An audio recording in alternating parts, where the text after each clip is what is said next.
Hello, mentors. Welcome to the first training in our series of webinars that we're going to be putting on for you all based on some training sessions that Education Northwest has created for mentors. They've made, I think, 12 of them, and we're hopefully going to break down a few of them into PowerPoints and then present them to you in a webinar format. We try to make this somewhat engaging. Obviously, that's hard because you can't give us immediate feedback, but we'd love to hear from you after the training. If you have questions about anything we go over or comments about the format, that would be helpful for us moving forward. So please feel free to reach out to us after this is over. And our topic for today is money matters. So situations with your mentee when money is a consideration, there's going to be many of those. And also just the fact that money is important for your life and for mentoring in general. My name is Joey Halst. I'm the Refugee Mentor Coordinator with Bethany Christian Services, and I'm here with Amanda Jones. I am the Domestic and Youth Services Mentor Coordinator. All right, let's get started. So a mentor has a golden opportunity to show his mentee several aspects of money management, including spending habits, saving, and ways to have fun without spending money. And that's a quote from the Mentoring Answer book. So we have some goals for you guys today with this training. The first one is that we hope that you will understand the importance of setting boundaries around money and gift giving. Obviously, boundaries is a huge part of the mentoring relationship in general. So in this session, we're specifically going to address money within the mentoring relationship. Another goal that we're hoping to reach today is to review Bethany's policy related to money and gifts. So when you attend a training with us, which you all will do if you ever want to become a mentor, you get a mentor training handbook packet, just some light reading for you. In there, though, there is a section where it specifically goes over anything related to money and gifts and boundaries with your mentee. So we're hoping to kind of touch base on that a little bit more and give you a better idea of what is expected and what's not expected from you. And then lastly, we hope to help you guys build skills to address money issues with your mentee. So hopefully we won't just be spewing a bunch of information at you, but we'll be giving you practical ideas of how you can have conversations with your mentee about money and how you can go about using your money within the mentoring relationship, etc. Yeah, so some top 10 reasons for setting boundaries around money and gifts. The first one being, so mentees value mentors for their friendship and not their wallets or entertainment value.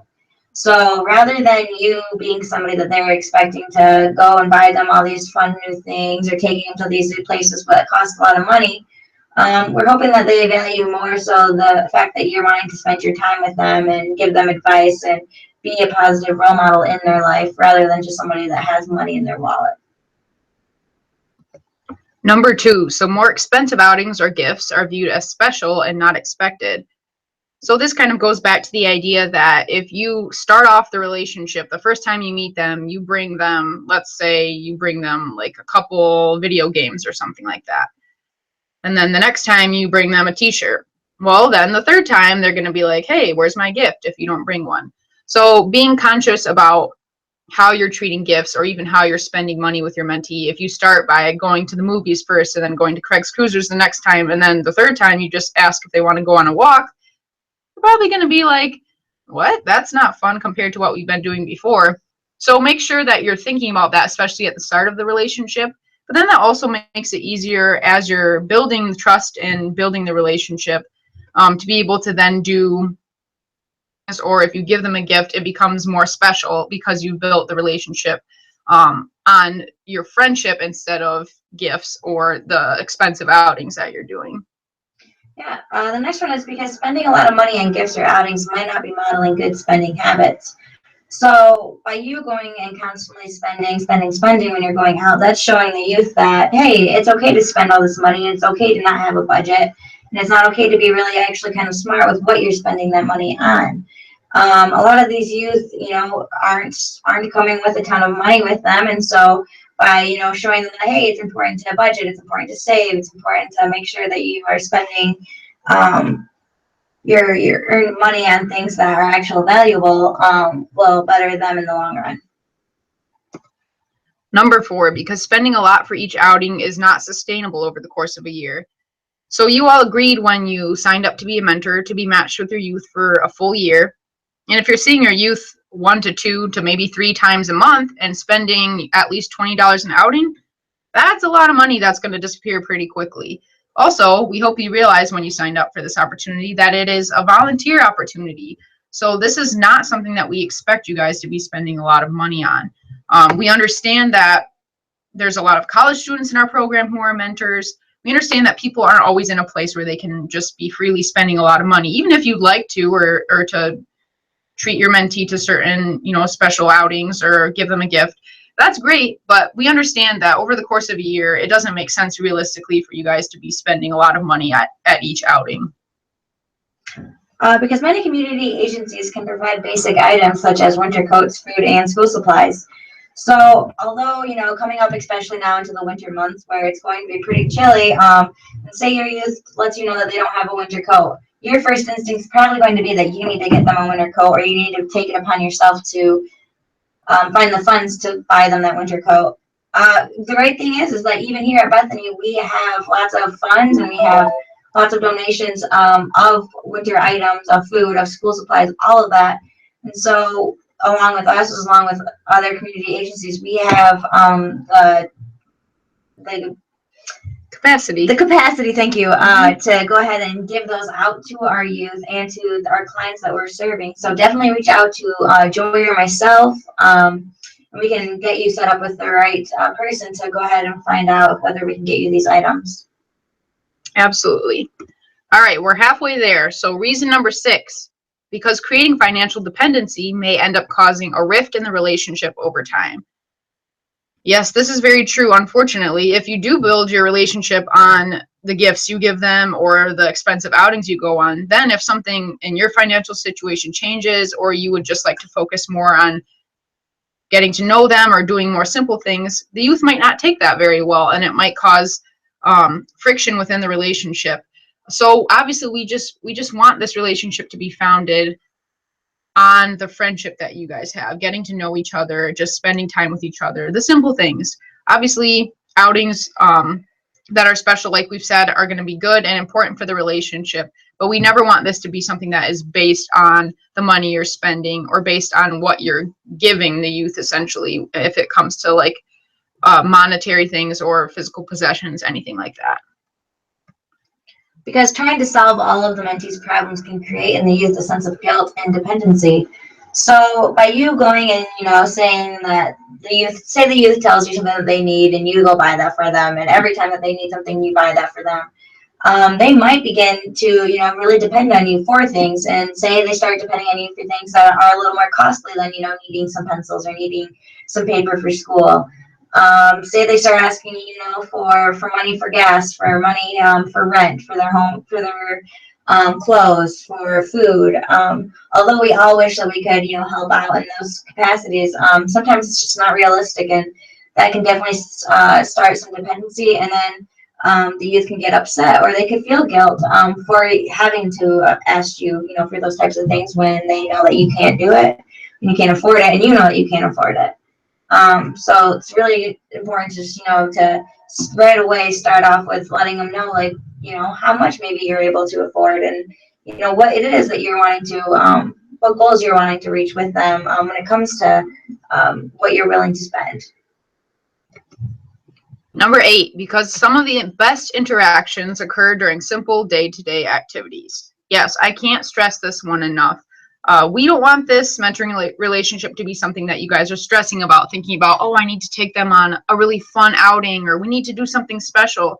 Sometimes the best conversations can stem from something simple like taking a walk, through a nature park, or going to a park and swinging, or just the basic things like maybe having them over to cook a meal together, something like that, where you're able to have good conversation while still being engaged with an activity as well. So don't overlook those simple things that can really help facilitate the friendship within your mentoring relationship. Because once you start spending a lot of money, it's hard to go back.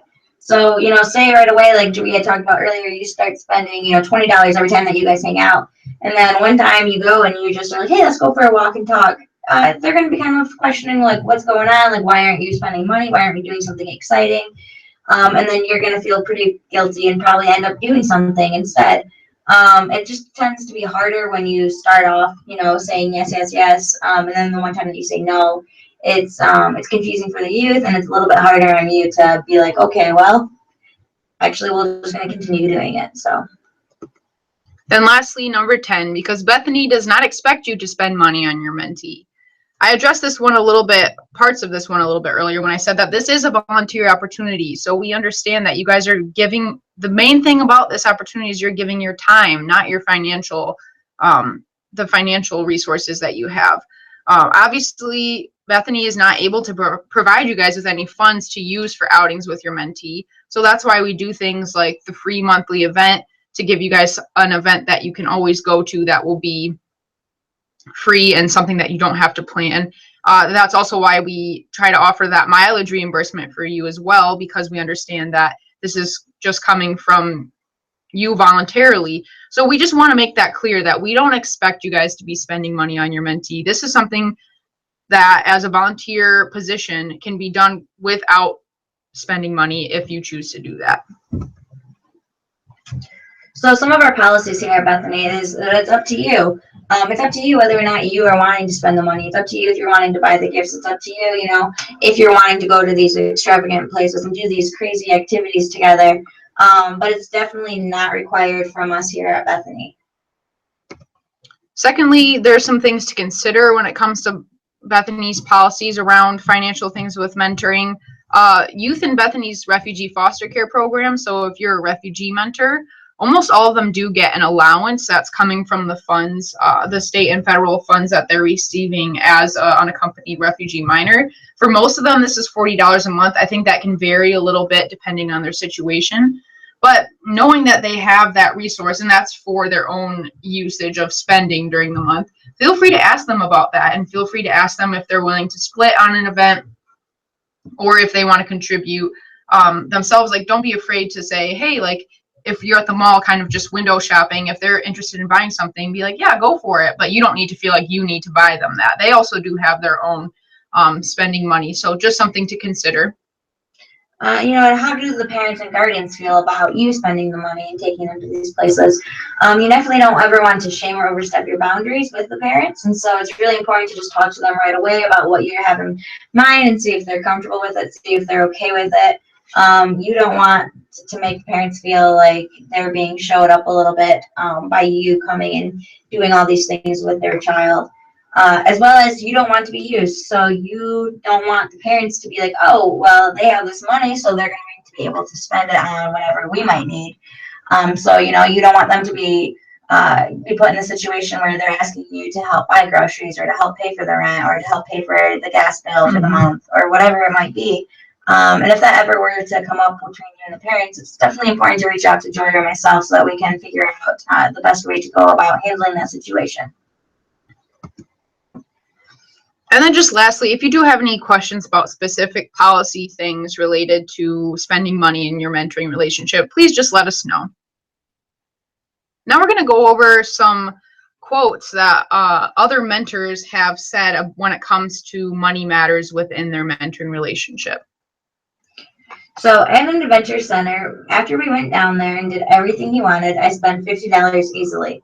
So last time we went, I told him, here's $20, that's it. And he brought some of his own money, so that added to it. We went to play video games, and again, the same thing. You can spend $5 or $6, which is not a lot of money, but I don't want him to think that every time he gets anything he wants, so I restrict it. I think last Friday night it was $4, and I told him that, and he understands that, and so he'll take his time and work with that. This is really important in the whole budgeting idea of this, is that you can spend $50 super easily when it comes to going to these types of activities. Very easy. It's you're wanting to have a good time and you're wanting to fulfill everything that the youth is wanting to do. However, $50 is pretty pricey when it comes to hanging out one time a month, with your youth, when really we're just asking for a couple of times. And so with this, the mentor said, so the next time they hung out, he gave him 20, and then the youth put in some of his own money. And with that, the youth probably realized how it can add up really quickly, and he saw how fast his own money went when doing the activities. And then, they moved it to $5 or $6, which isn't a ton of money. And Then the next it was 4. This really shows the youth, how to budget the money, how to spend it on things that he actually is wanting to do rather than going and doing everything. He's picking only a few things that he's showing interest in wanting to do. Another quote, the way no works is that you've got to say it at least 3 times for it to stick, and you've got to be consistent. If you say no first and then yes later, then they know they can work you. Very, very true. So we brought this up when you attended your first mentor training. There was a whole section about boundaries because this is one of the most important, critical, and hard things to maintain in a mentoring relationship. So if the mentee is wanting to do a fun activity that's pretty pricey, they might keep bothering you about it. They might be like, when are we going to Craig's Cruisers, or when can we go to an amusement park? And you might have to say no if that's outside your budget range. And feel free to continue saying no, even if they keep bothering you about it or keep asking you about it. Let them explain your reasons. Don't just say no because I say no. Explain that how you're spending your money. And that you want to be able to do a lot of different outings with them instead of spending all of your budget for mentoring on one thing. Also, to keep in mind, you really do want to be careful about, even if it's wearing your patients down that the youth keeps asking about something or asking for something, saying no can be really hard, and it can sometimes feel like you're being mean by saying no to them. But it is really important, because if you do say no several times and then give in and say yes, then the youth is going to continue to keep doing that and feel like they can essentially manipulate you into getting what they want. So it's really important, especially when it comes to money and outings and mentoring, that you set those boundaries and that you're clear with them about why you're setting those boundaries. And then that in turn is helping them to learn about setting boundaries, and that it's okay to set boundaries. It doesn't have to be a mean thing, but it actually helps to promote a healthy relationship. Another one is, I think it's important to set a budget and to be upfront about what kind of money there is to spend rather than it being sort of a vague thing. Because then you're kind of pulling strings a little bit and the kid's like, well, you bought me popcorn last time. What's the deal here? Why isn't it forthcoming now? I mean, I think there has to be some kind of rationale behind the money and that's spent, or something that they can sort of grab onto and understand rather than just kind of, I don't want it to be totally ambiguous. So with that, say you're going to the movies, you went to the movies once and you bought both of the tickets, you bought popcorn, you bought pop, you brought some candy. That adds up very quickly. The movies are definitely not a cheap outing. So, right there, you probably spent close to $50 in just one night for a couple-hour movie. So then say you guys go again eventually. With that, you're like, yeah, we can definitely go and do that. But I'm not really going to be able to buy the popcorn. And so the youth is going to be kind of questioning, like, what's going on? Like, why can't you buy me the popcorn? So rather than having to have these conversations where they're going to be a little uncomfortable, where you're going to have to explain why the youth isn't getting everything that they got last time, right up front, just say like, hey, I am able to, afford this much. You're being honest with them. You're showing them that it's okay to be honest. It's okay to talk about what you can and cannot do, what you can and cannot spend. And it allows them to kind of respect you in a way that's showing that you respect them enough to talk to them about these situations. So a mentor asks, I know that there are things my mentee needs. Where should I draw the line in buying her things? Another mentor replies, I would draw the line on what you feel comfortable with. You don't want to keep buying the child things and make the parent feel disrespected or uncomfortable. So this is another critical point. So there might be instances where you see that your mentee has a real need, that there's something that it would be really good for them to have, or maybe it's something like they don't have enough school supplies, or they don't seem to have clothes that are suitable for the weather. Once again, sort of how we addressed earlier, that can become really sticky. If you do end up buying them something, then the parent might feel shamed by that or feel guilty because they feel like you've overstepped a boundary. They feel that you're being a provider that they can't be to their child. So that can get really dangerous, and you don't want to strain those relationships at all. So first and foremost, like we said before, make sure you have a conversation with their parents about it. Determine, is this something, did the child just forget their winter coat when it's cold outside, or do they need one? And then make sure to be clear with the parents that you're not going to buy them that, but that instead you're going to reach out to Bethany and see what resources you can find through us And then we can be the ones to initiate providing the child with what they need. You don't ever need to feel like you are the provider. Obviously, that just causes some dangerous boundary issues in the first place as well. I'll tell her, if we're going to do that, we're not going to do this. I've been very honest with her about what I can spend and what I can't spend. She's respectful about the fact that I have a budget and there's a learning that's being done, that you have to make choices.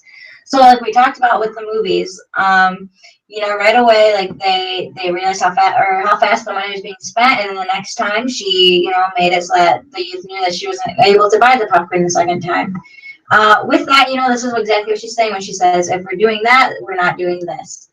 You pick and choose what you want to spend your money on and then what you can't. If you're right up front honest with the youth, they're going to respect you more because they know what you can and cannot do, and they're not going to question you about it because right away you let them know that you want to be able to do these things, and so you will pay for part of it, but you're not going to pay for the full part. That's also some learning to be done with that, because then if the youth brings in their own money, they're going to see how quickly that can be spent and how fast that $20 can go. And so it is a learning opportunity for them, and that they do have to make choices on what they're spending money on. Quite honestly, the most successful outings we've had, where he's really been thrilled and really been happy, were ones where we used our imagination, where we painted something or went on a nature hike and found a special place for a long talk. Yes, this goes back again to the importance of the simple, seemingly simple outings. So doing things like doing an art project or a craft together, or building something together, or teaching them about a skill, like maybe if they're an older youth or a teenager, teaching them a little bit about car mechanics, or just kind of the basics, how to change oil, how to test the pressure in your tires, something like that, where you're helping them be able to either learn something or be able to be creative. And you're also facilitating a safe, open place for conversation too, where they can choose to either be focused on the project at hand, or they can be chatting with you while you're doing it. So things like the movies, even though that can be a really fun special outing, those aren't going to facilitate very good conversation, obviously, because in movies you need to be quiet and focus on the movie. And then really the only time to talk is after or before. So it can sometimes be those more simple outings that you can find that you can connect best with the youth. You can have just as much fun going to the library as on an expensive outing. I think the best opportunities for bonding are things that don't cost a lot, like going to the park, taking a walk, fishing. It gives you more time to talk and interact as opposed to going to the movies and sitting there silent. So like what Joey was just saying, you do have the best opportunities to chat and get to know each other when you're doing these smaller things, or when you're getting to teach them something, or when you're able to share your skills with them, rather than going to the movies where you're just going to be sitting there quietly and not getting to know each other at all. And then when you're done, you still aren't really knowing anything, because the only time you really had to talk was that drive to the movies and the drives home. So it's important to really be to really take the time to think about what it is that you're wanting to do with your youth and make it so that it's benefiting both you and their time together. I think a big part of that too is learning what your youth is interested in. I know a lot of the times our youth tend to not be very forthcoming about that sort of information. So try a variety of things. Do an art project, try a sport, go on a hike. Just try to do a variety of things until you are able to find something that they're interested in. And like Amanda just said, feel free to share your own interests and hobbies with them. Maybe you'll find out that they're really not interested in that, but at least you're able to share a little bit about yourself in doing that as well. Just debrief the things we went over in this training. The first point being that mentoring is about friendship, not about what you can do or buy for your mentee. So obviously this is critical in our mentoring relationships. We want to be extremely focused on the relationship between you and the youth, and we hope that this is something that's built on the connections that you both share, whether it's interests or culture or anything. We don't want it to be based on the monetary aspect or what gifts you're giving them or how cool and awesome of a mentor you are because of those things. We want you to be a cool and awesome mentor just because of the person that you are, not the money that you're spending. Yeah, modest gifts should be reserved for special occasions only. So definitely keep gift giving to a minimum. That way, just when you can give them gifts, it's going to be more special for them and for you. So whether that be on holidays, birthdays, or say they did really awesome in school for the week, so you want to get them a little something, or their attitude's been awesome at home, and the guardian let you know, and you want to celebrate that. Those are awesome opportunities to be able to share and have a special outing, or to have a special gift for them. But it's not something that's definitely needing to be giving every single time that you hang out, just because it does become more expected rather than appreciated. If your mentee or mentee's family has a basic needs emergency, notify your program staff. So we're just going to keep reiterating this. If you do see a real need in your mentee's life or in their family, don't take any immediate action concerning that. Even if you feel really strongly that you want to help, at least talk to us first. There's a chance that you would be able to help in some way still, but we don't want you guys to go ahead and just buy whatever the mentee needs, because that's going to create obviously some boundary issues. So please do get in touch with us if that situation ever arises. Yeah, model good spending habits and budgeting for your mentee. Be open in your communication about money. Normalize. So right up front, be honest with, about the money. Be open to talk about it. I know it can be awkward and it's an uncomfortable thing sometimes to talk about money, but if you start out right away and have it be a normal thing, as something that you guys talk about, something that's not, uncomfortable or weird, that you were normalizing the conversation with that, it's going to be so much better for you in the long run. You're able to teach your mentee good spending habits. You're able to teach them about budgeting, which are some pretty big learning opportunities for anyone. And then lastly, take advantage of free or low-cost activities in the community. As your mentor coordinators, we do our best every month to send out a calendar of events from the Grand Rapids area that are either free or cheap. So we want to make that resource available to you guys. And then also every month as a Bethany mentoring team, we do provide at least one free event that you can attend. So this past month in December, we had a Christmas carnival with different stations. We're looking forward to in the future in January to doing a service project where we're going to be building birdhouses and painting them with your youth, and then donating those to hopefully retirement homes in the community, or maybe even some of our refugee families. So we will do our best on our end to provide you with opportunities for free or low cost events. And always feel free to reach out to us if you need more ideas of just things that you can be doing in your own time with your mentee. Yeah, and so this is actually the end of our webinar for today. On the screen right now, you're seeing some of our contact information. It has our emails and our phone numbers. Definitely feel free to reach out to us if you ever have any questions, or just kind of wanting a little bit better of an idea of what it is that we're doing, what we're trying to get across. It definitely will be helpful to you to use all of your resources, so that way you know that you're handling the situation the best way possible. So that, we thank you for bearing with us today on our very first webinar. We hope that this was helpful.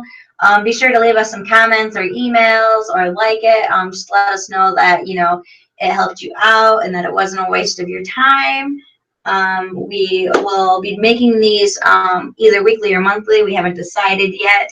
So stick with us and we'll definitely give you the information as it comes. But again, we thank you for joining us today, and we hope this was helpful. You guys are great. Thanks, everybody.